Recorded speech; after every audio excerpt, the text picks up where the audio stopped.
Hi friends, welcome to Praveen creations Telugu YouTube channel. Friends, team India మాజీ ఆటగాడు సిక్సర్ల king Yuvraj సింగ్కు ICC కీలక బాధ్యతలు అప్పచెప్పింది. త్వరలో ప్రారంభం కానున్న టీ20 వరల్డ్ కప్ 2024కు రాయబారిగా నియమించింది. Yuvraj Singh universal boss crease 8 సార్లు ఒలింపిక్ స్వర్ణ పతకం విజేత హుసేన్ బోల్ట్తో కలిసి పొట్టి ప్రపంచ కప్కు అంబాసిడర్గా వ్యవహరించాలని ఐసీసీ ప్రకటించింది. ఈ మెగా టోర్నీలో భాగంగా జరిగే భారత్-పాకిస్తాన్ మ్యాచ్తో సహా యూఎస్ఏలో జరిగే మొత్తం మ్యాచ్ల ప్రమోషన్ బాధ్యతలను యువరాజ్కు అప్పచెప్పింది.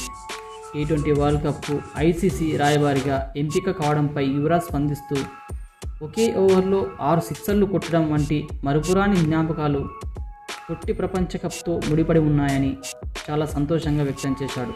ఇలాంటి మెగా ఈవెంట్లో మరోసారి భాగం కావడం నా అదృష్టం.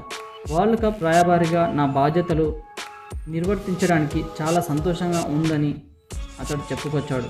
భారత్-పాక్ మ్యాచ్పై యువి స్పందిస్తూ, ఈ ఏడాది ప్రపంచంలో జరగబోయే అతిపెద్ద క్రీడ ఇదే అని చెప్పాడు. కాగా ఈ ఏడాది టీ20 ప్రపంచ కప్ యూఎస్ఏ కరీబియన్ దీవులు వేదికగా జూన్ 1 నుండి ప్రారంభం కానుంది. ఈ నెలపాటు సాగనున్న ఈ మెగా టోర్నీలో మొత్తం 20 జట్లు 4 గ్రూపులుగా విడిపోయి పోటీ పడతాయి. గ్రూప్ ఏలో భారత్తో పాటు కెనడా, పాకిస్తాన్, యూఎస్ఏ, ఐర్లాండ్లు ఉన్నాయి.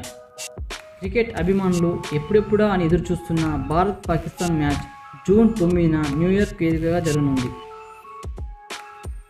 ఓకే ఫ్రెండ్స్, ఈ వీడియో నచ్చితే లైక్ చేసి ఇలాంటి మరిన్ని సమాచారం కోసం ఇప్పుడే మన ఛానల్ని సబ్స్క్రైబ్ చేసుకొని పక్కన బెల్ ఐకాన్ని యాక్టివేట్ చేసుకోవడం మర్చిపోకండి. Thank you friends.